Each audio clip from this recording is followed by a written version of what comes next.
Hello my friends, welcome to Clean and Delicious. I'm Danny Spies, and today I am showing you how to make 4 easy, healthy, delicious vegetable side dishes. Now each of these recipes are perfect for Thanksgiving, but they are also simple enough to make any time of the year, any night of the week. So whether you're cooking for the holidays, making a family dinner, or simply meal prepping for your fabulous self for a busy week ahead, each of these gives you a really delicious way to enjoy your vegetables. Now, before we jump in, I just want to thank LMNT for sponsoring this video. LMNT is a delicious electrolyte company who was specifically designed for people like ourselves who want to live a healthy, active lifestyle, focusing on a more whole food, less processed approach to healthy eating. And I'm going to share more on them in just a bit. Okay, so for our first veggie side dish, we're going to do sauteed broccolini with fresh garlic and lemon juice. This is such a simple, such a delicious side dish, and I love broccolini, which is also sometimes called baby broccoli, because it is one of the only vegetables that requires no chopping. So there's very little prep work, making this truly a no-fuss side dish. Now, if you've never worked with it before, you're gonna see that it has these long, tender stems and then the little florets on top. And what I like to do is I just give it a rinse under some cold water, and then all you need to do is trim off the little edges, because a lot of times they'll just get dried up. So you just trim that edge off and your broccolini is ready to go. Then to cook the broccolini, you want to grab a nice big saute pan. You could do a 10 or a 12-inch pan. And I'm going to start by adding just a tablespoon of olive oil to the bottom, along with 4 cloves of thinly sliced garlic, and then a pinch of salt and a pinch of red pepper flakes for a little bit of heat.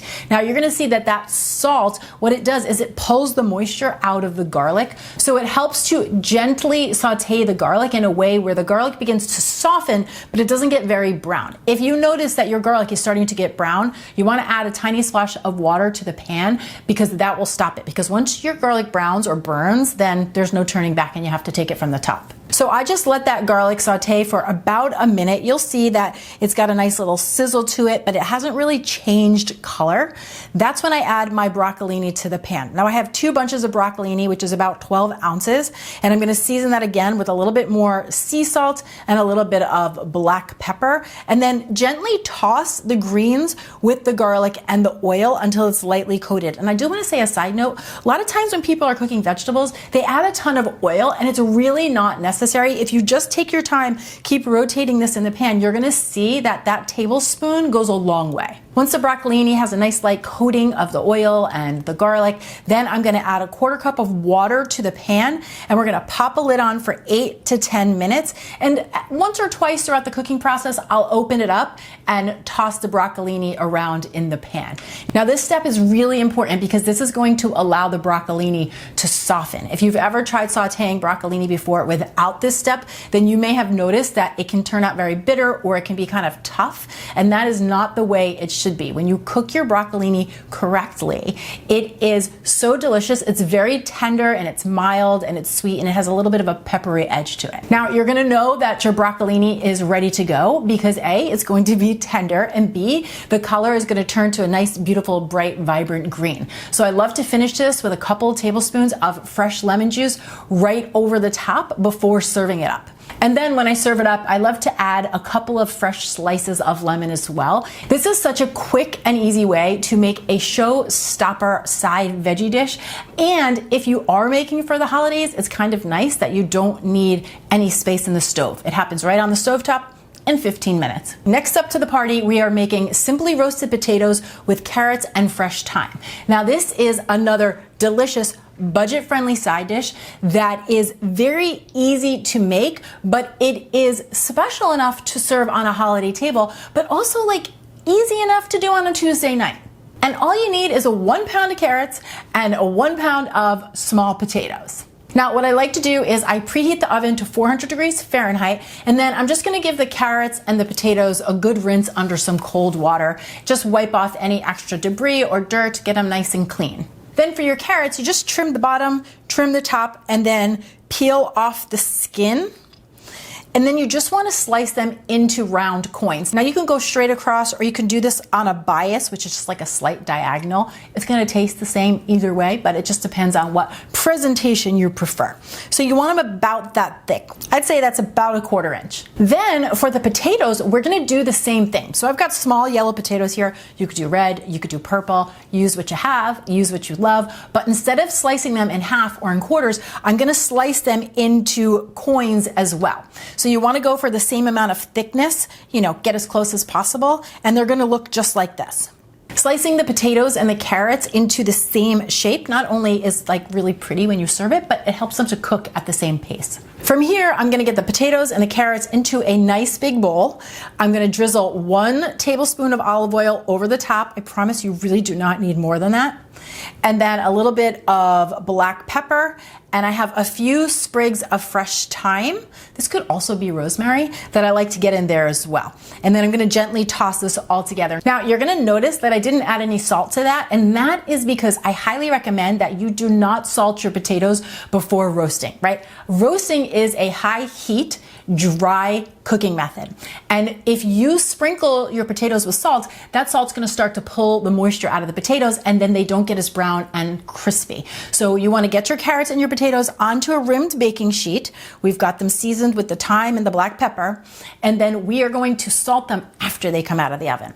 So I'm gonna pop this into the oven and let them cook for 30 minutes. Now, personally, I don't usually flip them because I find that when you just let them go for the full 30 minutes, they get a nice golden crispy brown on the bottom, and they still have a lovely golden brown color over the top. So for me, one less step, and I love the way they come out, works perfectly. If you did want to flip them, I would say you want to get in there after about 20 minutes, kind of shimmy shake the pan around, and you could do it that way as well. Once you get them out of the oven, they're gonna be golden brown. They're gonna look just like this. They're so beautiful. And now you're gonna hit them with a generous amount of sea salt right over the top.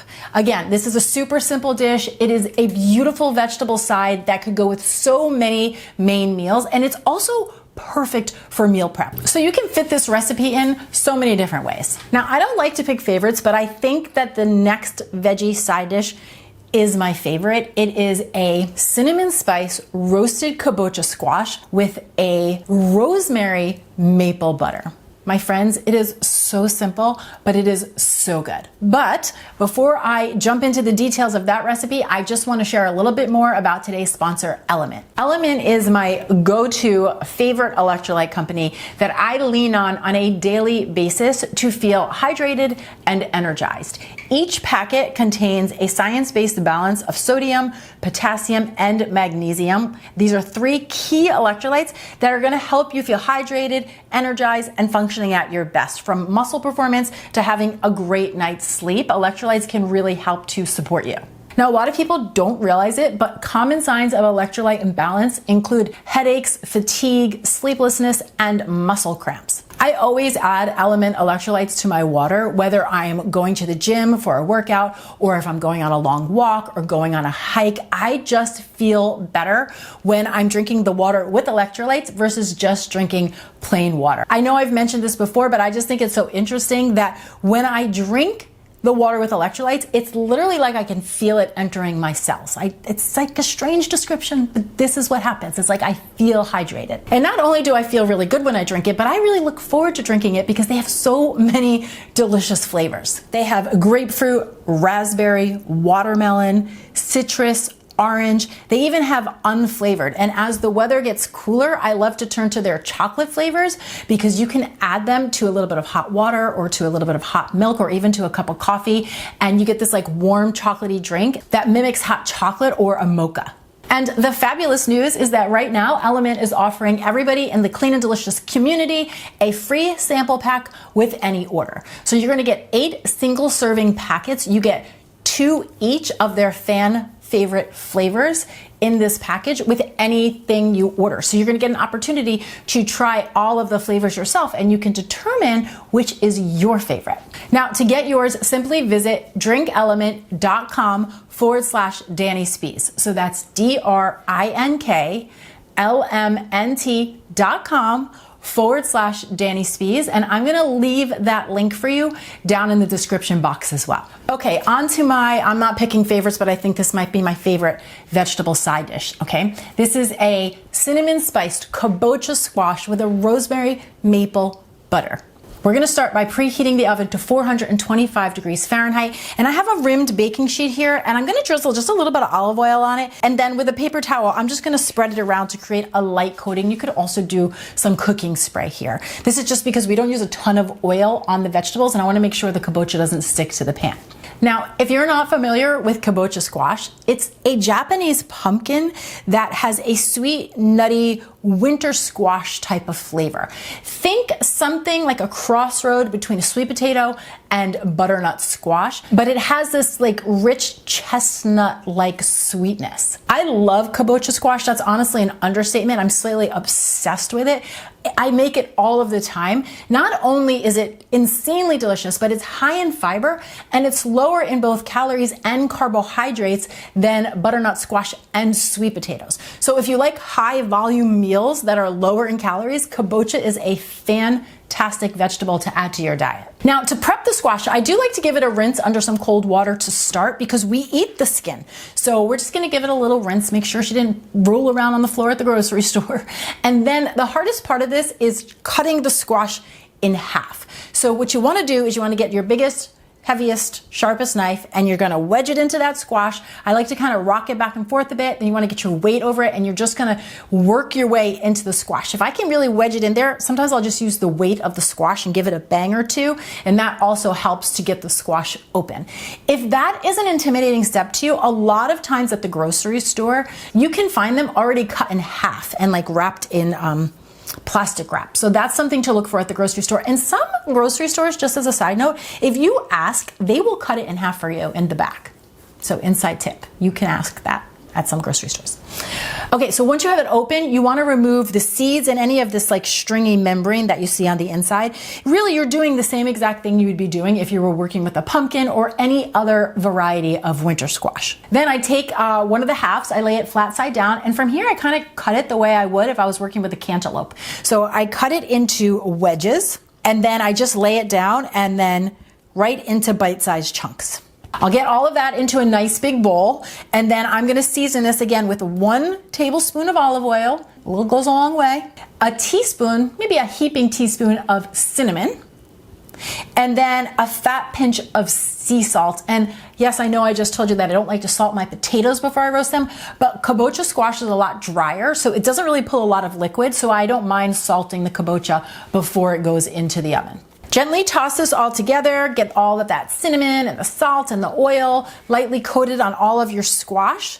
And then I will just transfer this onto our prepared baking sheet. And you want to be careful not to overcrowd the pan. It's fine if the pan is full, but you want everything in a single layer and ultimately laying down as flat as possible.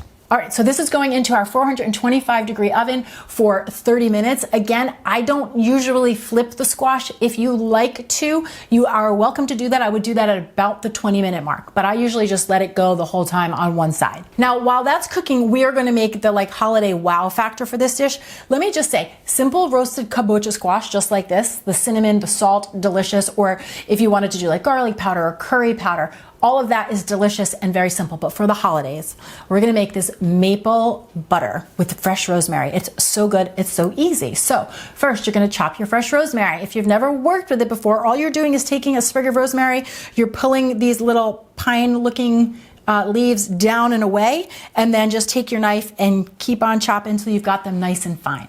Then into a small bowl, I have 2 tablespoons of butter, and to that I'm adding 2 tablespoons of maple syrup. I'm gonna just pop this in the microwave for 20 or 30 seconds. If preferred, you could also do it on the stovetop. And then once it comes out, you give it a good stir and then add a couple teaspoons of the fresh rosemary to the maple butter. First of all, the smell that comes up is insanity.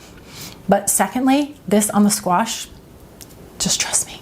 Now you're gonna know your kabocha is ready to go because it's gonna have a nice golden brown color and it's going to be fork tender. So from here, you're just gonna transfer it onto your serving dish, and then you're gonna take that insanely delicious rosemary maple butter and you're just gonna drizzle it right over the top. And I'm just telling you, like, just between you and I, this is truly a must-make recipe. It is so good. So when you try it, you come back here and you let me know what you think. Okay, my fourth and final vegetable side dish that is special enough for Thanksgiving or the holidays, but easy enough for a Tuesday night or a family dinner are my steamed Brussels sprouts with fresh garlic, nutmeg, and Parmesan cheese. Another showstopper. So first things first, we're gonna rinse our Brussels sprouts under some cold water. And then to prep the Brussels sprouts, all you have to do is trim off this little brown edge, and then I'm just gonna slice them in half. If the Brussels sprouts were really big, you could quarter them, but mine aren't. They're just like a nice kind of small to medium sized Brussels sprout, so we're just gonna go in half. Other than the Brussels sprouts, the only other thing that I need to prep is a little bit of fresh garlic. So I'm gonna use 5 cloves of fresh chopped garlic and get it nice and fine for this recipe. Then over on the stove, I have this lovely pan, which is a saute pan, but also serves as a steamer. So it's very convenient. I'll link it for you in the description box below if you want to check it out. I'm going to get a little bit of water into the bottom of the pan, let it come up to a boil. Then we're going to add in the steamer basket and add the Brussels sprouts. By the way, that's 1 pound of Brussels sprouts. Pop the lid on. Set your timer for 8 to 10 minutes. The goal is for the Brussels sprouts to soften and to become fork tender, but you don't want them to get mushy, right? You want them to maintain a little bit of integrity. So we're looking for fork tender, but still they have a nice vibrant color and they're holding their shape well. Now these look perfect, so I'm gonna shut the heat off. And quick side note, don't underestimate how delicious a simply steamed vegetable can be. Like this on a busy weeknight truly could be enough, a little salt, pepper, garlic powder, and you've got yourself a lovely side dish. But we are, of course, going to take this one step further. So I'm going to carefully remove the Brussels sprouts, get any excess water out of the pan, and then I'm going to heat a tablespoon of olive oil in the pan, and then we're going to add that fresh garlic along with a pinch of red pepper flakes and a pinch of salt. Gently toss that around. Now, because my pan was hot, I can see the garlic is cooking quickly, so I'm going to add just a small splash of water to the pan as well, very carefully. This is just going to help to slow the cooking down, because again, you don't want the garlic to brown. We're looking for it to become like really tender and soft and fragrant, but we're not looking for brown, and we're certainly not looking for burnt. Once the garlic looks like mine looks here, we've got the raw edge off and it's like sizzly and bubbly, we are ready for the Brussels sprouts. So I'm gonna add the steamed Brussels sprouts back into the pan. And then I'm gonna add a little bit of freshly grated nutmeg over the top. Again, it's little things like this that create a wow factor. You just need about a 1/4 teaspoon to a 1/2 teaspoon. And it has this really nutty holiday-like flavor that just turns this into like the coziest side dish.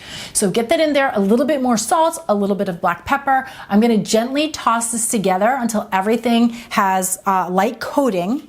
And then we're gonna finish this with a few tablespoons of fresh grated Parmesan cheese. I like the grated Parmesan cheese. You could also do shredded Parmesan cheese. They both would work. So I shut the heat off here and I just sprinkle the cheese in and give it one last toss, and that's it.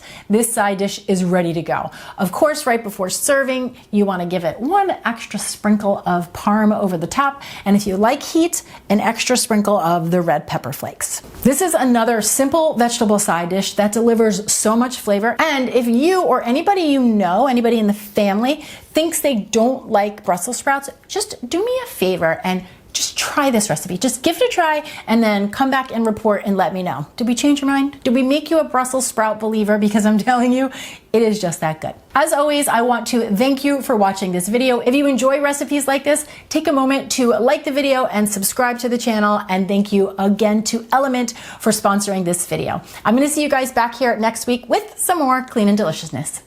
Cheers.